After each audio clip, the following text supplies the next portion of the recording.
I think we'd all sit here and probably say it was a fair result in the end. I think we came in Spain probably a little bit after the first game. You consider them favourites, but I thought Germany grew into the game, and in the second half they looked very good and looked like the team more likely to score goals.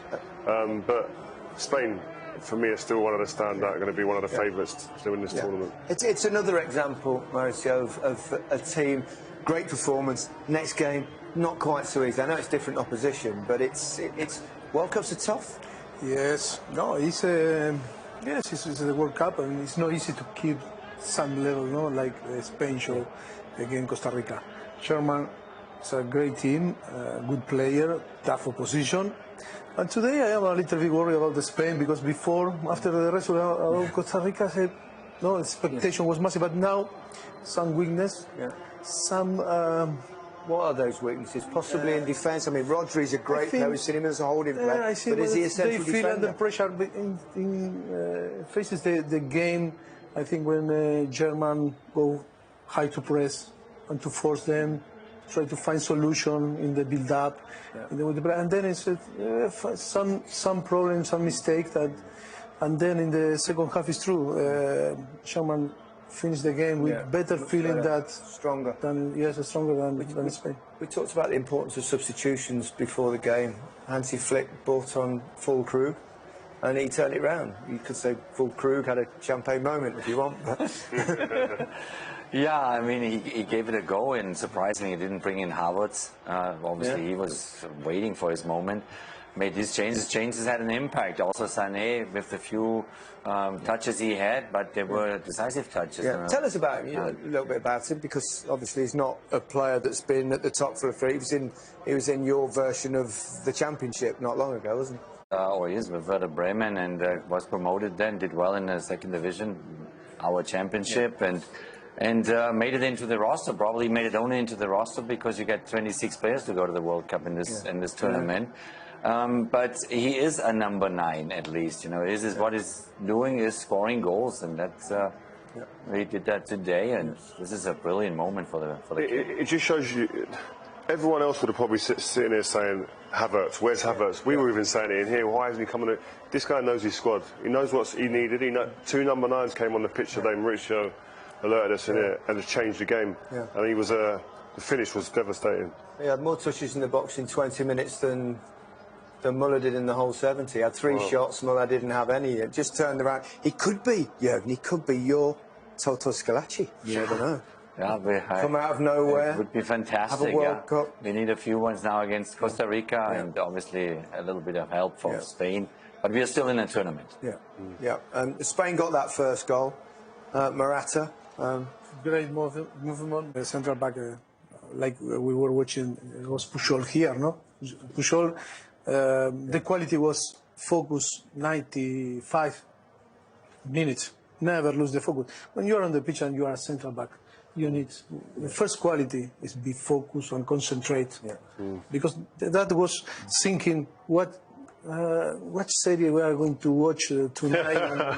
No, it's one of the hardest things to master though, as a player, defender especially, to be concentrated for the full 95 or so minutes, so that you don't make them little mistakes that are fundamentals. It's probably 105 minutes. A lot of these games. Crazy at the moment. There wasn't quite so many minutes today. Spain could have sealed it, couldn't they, with Asensio opportunity?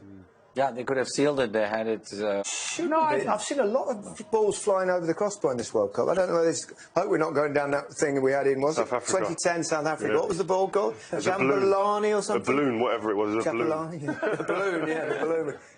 They might blame it on the chip in the ball now. No clean sheet in 8 games, competitive games this year for Germany. Is that a concern? It is a concern, yeah. It's a group of players that just simply growing right now. I mean, with Nico Schlotterbeck, for example, that did the mistake against Japan. Now he came back on. He looked sharp today. We haven't found the ideal back four yet. You know, so he's on the sides. The fullbacks are not kind of sealed yet. You know, I remember 2014 when they won in Brazil. They played 4 centre backs at the end of the tournament, and we might end up in this tournament as well if we go through. Hopefully, with 4 centre backs as well. It's the first time in World Cup history that Germany have not won one of their first 2 group games. Amazing. It just shows you how consistent they are. Yes. But they're still in the tournament, and that's what you've got to be. Can you see that Germany side winning a World Cup though? Realistically? No, not for me. Very difficult, but I think it's a group that is now growing, and I think if they go, hopefully now through the group stage and make it until the semi-finals, that would be huge. Yeah, but winning it, I think it's probably reserved for other teams. Yeah. Rodri came in. I mean, obviously he plays normally. We've seen him in Manchester City every week playing that holding role. He's brilliant, isn't he? He's a big figure. But it's not automatically a given that you will settle as a central defender. And there are a couple of things that you could see possibly a weakness there defensively. Yeah, it's definitely somewhere you can. He's not on the forward movement to get to it, but. The thing with Spain is they try and dominate possessions to alleviate those type of situations happening often. David Villa with 13 and Fernando Torres with 9 have netted more at major tournaments for Spain. He scores when it matters. No, he does. He enabled them to qualify. His goal helped Spain get in there off the bench again, and I think he's done it again today. He's come off the bench. Substitutes in tournament football are imperative. You need good subs to come on and be able to grasp the game and make an impact, and he seems to be one who's capable.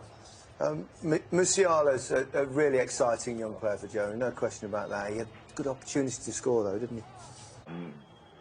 A fantastic young player that grows now through the Bayern Munich system, and exciting, absolutely exciting. And this is his first World Cup, and I think he will only get better. He will only grow more and more. What do you think to him? For me, he's one of the most talented young players. I think he's 18 years old. It's fantastic with Gavi, with Bellingham, Pedri, of course. A massive talent. I think it's going to grow during the World Cup. I am thinking that Germany can surprise. You changed your mind now. No, I changed my mind after the second half. I changed my mind. Well, they do tend to. History tells you never rule them out. Although obviously 4 years ago they struggled. The winning goal. But not the winning goal, the equaliser. But it felt like a winning goal for Germany. But he smashed it in, didn't he? They can show the same consistency that there was Costa Rica. That is only my point. That we'll see what happened during the. Every team has a possible weakness. Right, little quiz question for you. You can go for this one at home. I'll just give you a few seconds.